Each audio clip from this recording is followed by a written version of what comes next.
Hey guys, it's Sean, aka Tiger Mask, coming back at you again with another video tutorial series. We're still working on the Bob Ross project. We've called it, Happy Accidents. I've gotten some feedback about the track as I put it up as music video. People seem to like it. I appreciate that. Remember, this is just for tutorial purposes, so definitely not a final product. I just wanted to show that off, how easy it is to make not just a song, but how easy it is to make a music video. So today, and this entire week of videos, we're going to be talking about a subject that I'm, I don't know how to put it. I agree with and hate at the same time, and that's EQing and mixing and all of the digital aftermath that occurs to a song once you're ready to put in these real final steps. Again, if you're doing this stuff for yourself, you're just doing it to have fun, you don't need it. You can do it if you want to, but if you like the way your song is when you finish it, then you're good. It's for you. It's what you like. If you want to make something that is a little bit more unique, um, EQing helps. Mixing down helps. Getting everything the level you want it is really important. But again, I don't want EQing to discourage anyone from making music, and I'm afraid that that's what happens a lot of times. Is that people start making a lot of music and things like this, and then they go, "Oh, well, it's not any good unless you EQ it. It's too muddy. It's too boxy. It's not clear enough. I can't hear this piece right." Well, and that's true. It might not be the clearest thing ever, but if the author doesn't want you to hear everything, if they want it to be muddy, then that should be taken into consideration as well. Now, obviously, your regular person isn't going to know whether you wanted it to be a muddy track or a cleared track. They just know that you wrote a piece of music, and if it fits within certain genre, sections, then they expect certain things. Like if it's a house track or an EDM track, it's a lot of clear sounds, except for like bass drops or different types of synthesizers and things like that. If it's a country music song, you're going to want to hear that guitar really well, or steel guitar, banjo, but you're not going to hear a lot of bass. You're not going to hear a lot of drums. They're just there to kind of keep time. Same with metal. You're going to hear a lot more vocals. Vocals are important. You'll give seconds to the drums and you'll give sections to the guitars, but more than likely you don't want them to mud up each other, and that's where EQing comes in. It's simple and extremely difficult at the same time. So we'll get into that right now. What we've got is our 8 channels, and of course, all of our channel, all of our sounds and everything are pre-recorded digital music. So we're not dealing with live mic'd instruments here. So that's going to make our jobs a little bit easier and a little bit harder to explain, actually.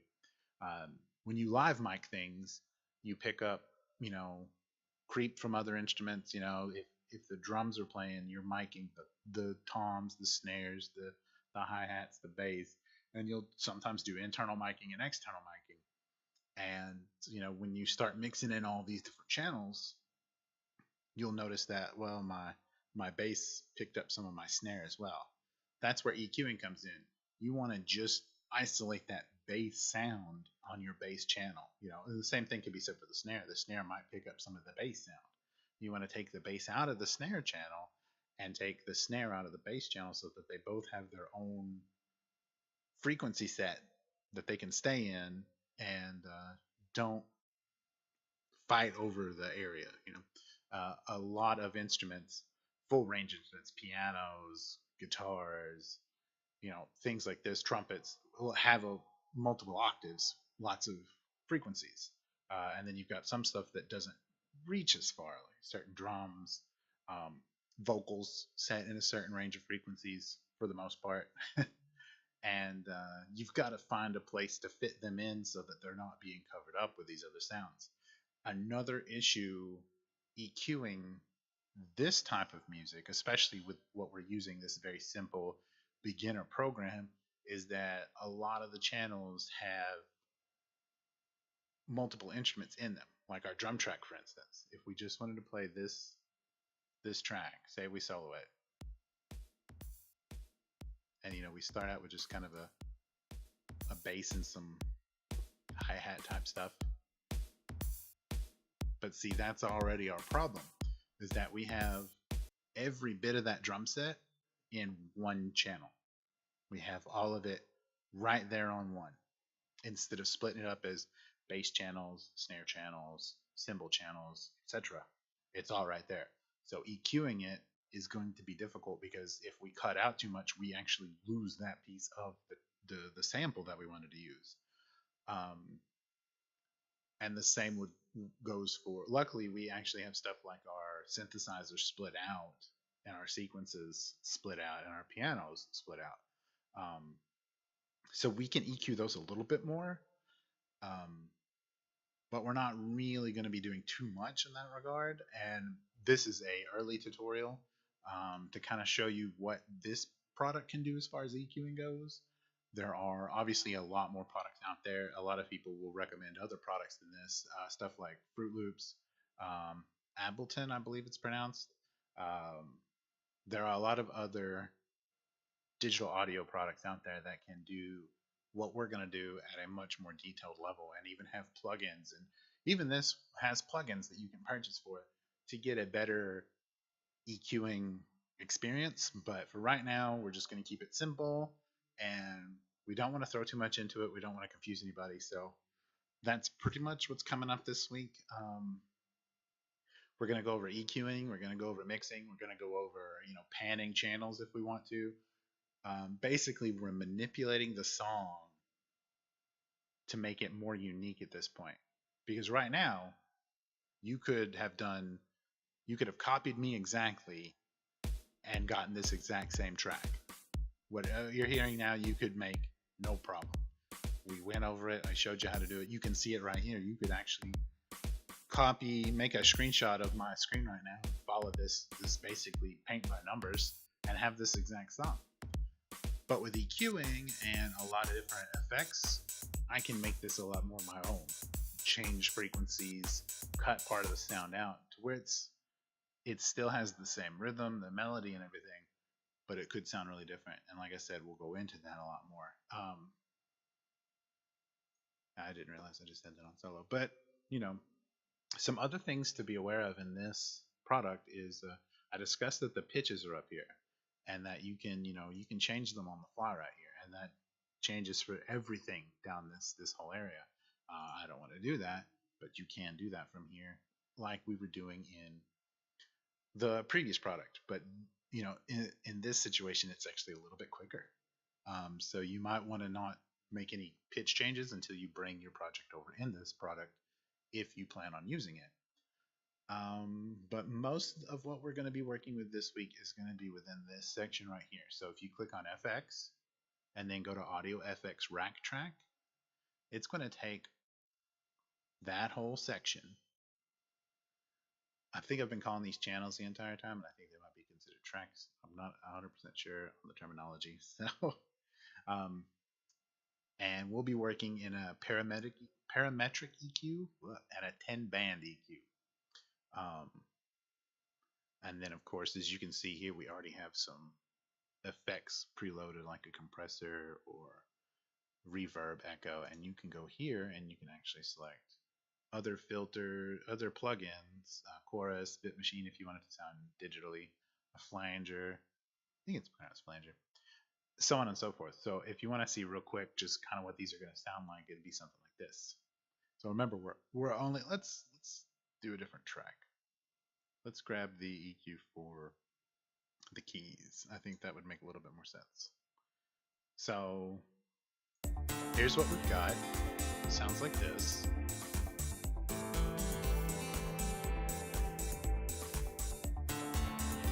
And this is just going to show kind of how the EQ is going to change these things.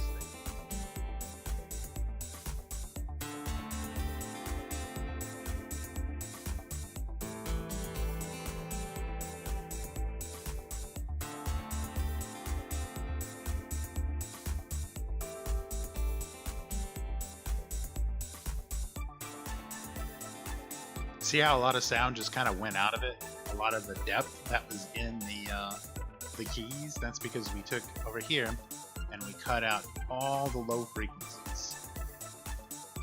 And like I said, we'll go into each one of these a little bit more in separate videos, but right now I'm just going to show you kind of getting used to the feel of the sound and things like that. I'm about out of keys, so let's bring it back. So we've got it on a bass boost. Let's actually, sorry about that.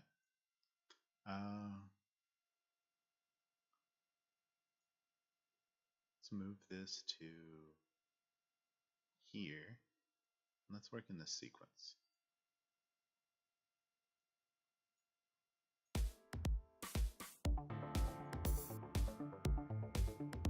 See how that got louder? See how a lot of the sound went away? The telephone effect, you know, it's not really trebly, it's not really bass, it's just empty. Again, we've got bass in other things, but we've cut it out of this track to let the bass in our bass line jump out more. Or you can just push the mids higher, or even just the high frequencies. And as you can see, with these sort of samples, you can do these presets, but they're not going to give you the fine tuning you probably really want, or people would say they're looking for at times. So a lot of EQing is knowing what to cut out, when to cut it out, why to cut it out, and where to put the rest of it, or where to give the space. So we'll go into that per channel in these videos. And I think today we will actually start with probably the guitar. The guitar is pretty distinct sound, so we'll back up to here.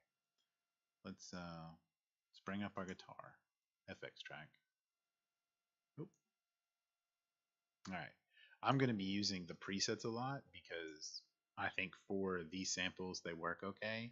But I'm going to show you, what the preset's trying to accomplish and how we can kind of tweak it. And this takes a lot of time, so we'll start with one. We'll probably do 2 or 3 of these, and then we'll go on to a different subject. But in reality, you probably want to EQ all of your tracks, all of your channels and everything to get all of your sounds in their right little pocket of frequencies. And you can see, let me go back to the parametric here. These are your frequency lines, and this is how below or above extra feel they get.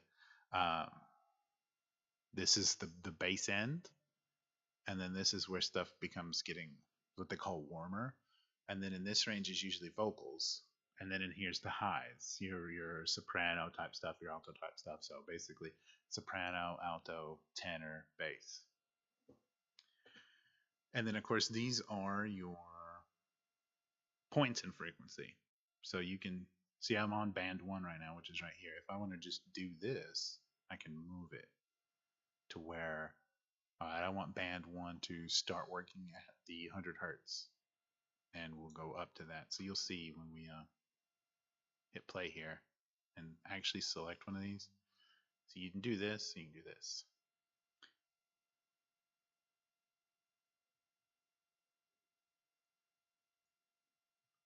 So like that right there would cut out a lot of our low frequencies. And we could say, well, I want some of them, but not the really low stuff. And to be fair, a lot of these sounds I don't believe can be heard by human ears. So you probably want to start cutting stuff around here. So anyway, let's take that back to where it was. Yeah, let's hit play and listen to the guitar as we go through the presets. And try to decide what we want to do with our guitar.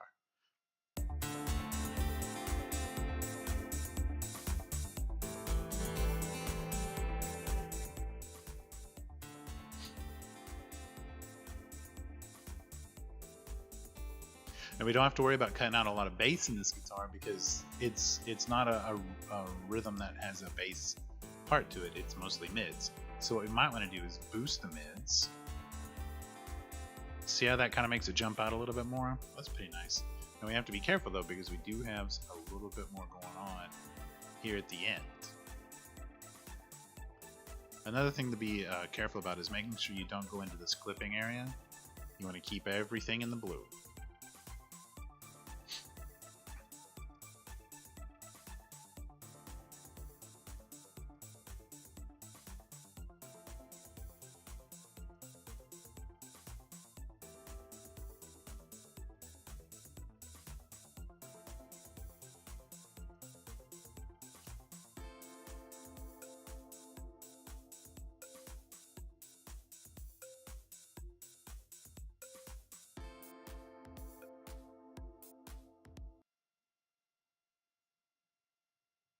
Now that doesn't sound too bad, but what we're going to do is we're going to tweak it just a little bit more to kind of see if we can find a good extra feel to it. But again, it's all up to you in this regard. There are guidelines that you should follow, but within those guidelines, you have some room to play.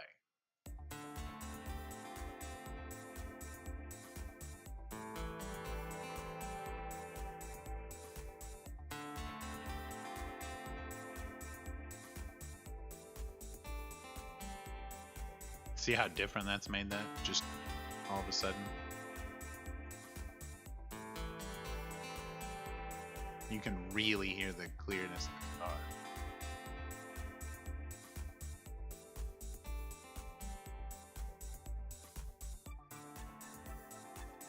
That really just muddies it up.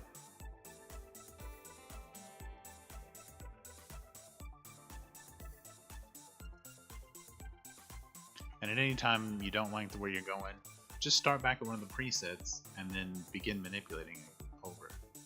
So let's go ahead and pause it, go back again.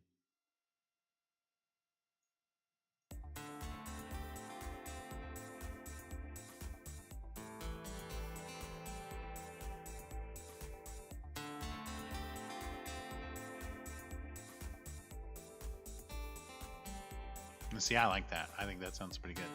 So, I don't want to add any other effects. You can already hear that there's sort of an echo effect on the guitars, on the strings section here. So I'm going to leave it alone. And then you don't have to hit save or anything at this point. You can just close this and it's EQ'd.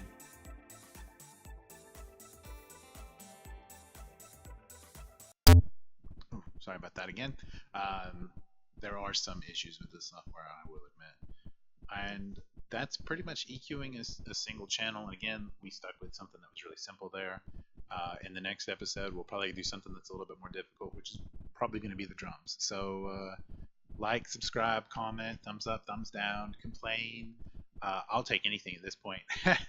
Any sort of interaction you want to give, I will respond to. That would be great. So thanks for watching, and I'll see you next time on the next episode.